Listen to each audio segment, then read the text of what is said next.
In the North Carolina Republican primary for governor, a candidate aligned with the Maga movement, dubbed by Trump as Martin Luther King on steroids or Martin Luther King ×2, emerged victorious. In this video, we will delve into this candidate and analyze the impact of his presence on the ballot in North Carolina on Trump's chances for re-election. Stay tuned.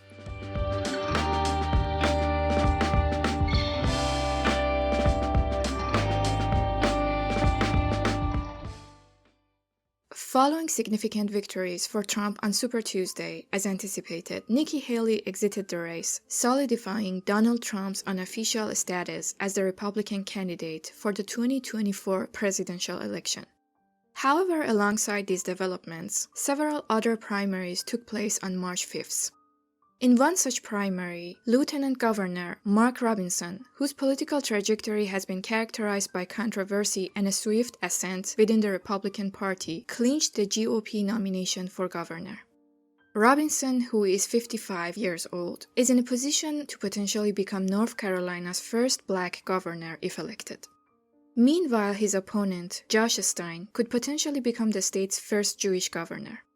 Robinson's ascent has been fueled by his reputation as a political firebrand, known for his controversial comments on social issues, and his tendency to embrace conspiracy theories that resonate with his Trump-aligned base but frequently spark disagreement among Democrats. His rhetoric, particularly targeting the LGBTQ community and perceived anti-Semitic remarks, have stirred a significant backlash.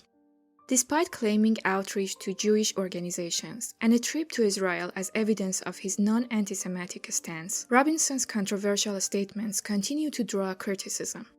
Furthermore, Robinson's history of divisive commentary extends to race and mass shootings.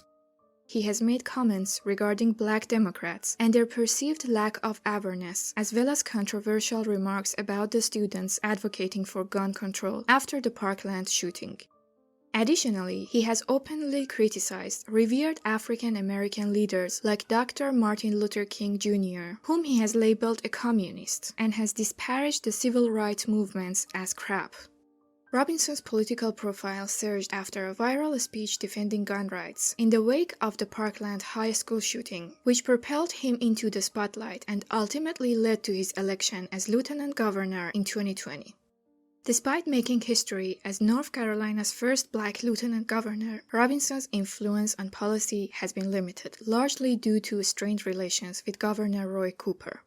The lieutenant governor's role in North Carolina is largely ceremonial, with limited policy-making authority unless the state Senate is evenly divided.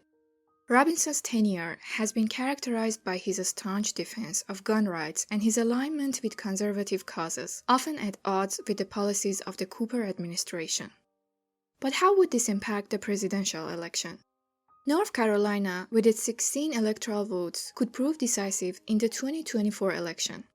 Despite Republicans winning the state in presidential elections for most of the last 4 decades, except for 2008, North Carolina has emerged as a swing state in recent years.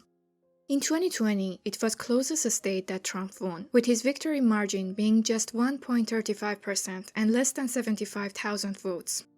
Additionally, Democrats have managed to secure victory in the last 2 gubernatorial elections and have gained seats in congressional representatives in recent years. Therefore, while recent polls show Trump maintaining a steady lead over Biden, with an average polling lead of 5.7%, North Carolina remains a state to watch in the coming months. In a divided state with a tightly contested race, electing a candidate who is considered extreme, even within the Maga movement, may not be a wise decision.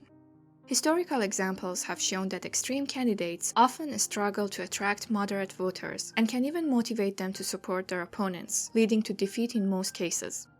In the 2022 midterm elections, many Trump-endorsed candidates with less controversial rhetoric and behavior faced defeat in competitive races, raising doubts about the electability of such candidates.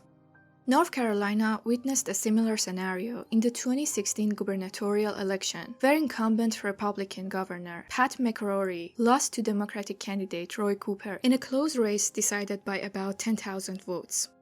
McCrory's support for the controversial bathroom bill, which restricted transgender individuals from using bathrooms corresponding to their gender identity, is believed by many experts to have contributed to his defeat. The backlash from both cultural and business communities following the passage of this bill likely played a significant role in McCrory's loss. Compared to McCrory, Robinson's controversial stances and comments are even more pronounced. In their campaign against Robinson, Democrats will focus on highlighting his extreme views and actions. They will attempt to draw in voters by emphasizing his controversial statements, which could provide significant material to sway independent voters. However, rallying these voters to support Biden may present challenges. For example, in the 2020 North Carolina elections, Roy Cooper, the Democratic incumbent governor, received 150,000 more votes than Biden on the same ballot. Therefore, transferring momentum from the gubernatorial election to the presidential one may not unfold as easily as initially expected. Based on these factors, Democrats are now feeling increasingly confident about their ability to flip North Carolina in the 2024 election. If they succeed in securing North Carolina's 16 electoral votes, Biden's chances of re-election would significantly increase. Adding these 16 electoral votes to Biden's current safe or likely votes brings his total to 242 compared to Trump's 219. If Biden maintains his lead in Pennsylvania until Election Day, he would only need 9 more electoral votes to reach the crucial threshold of 270 for victory. Considering that Wisconsin, Michigan, Georgia, and Arizona respectively have 10, 15, 16, and 11 electoral votes, Biden would only need to win one of them to secure his re-election bid and remain the President of the United States of America. Thank you for watching. If you found this content informative, please like it and subscribe to our channel.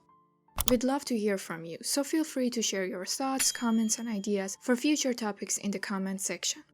Thank you for joining, and we look forward to seeing you in the next video.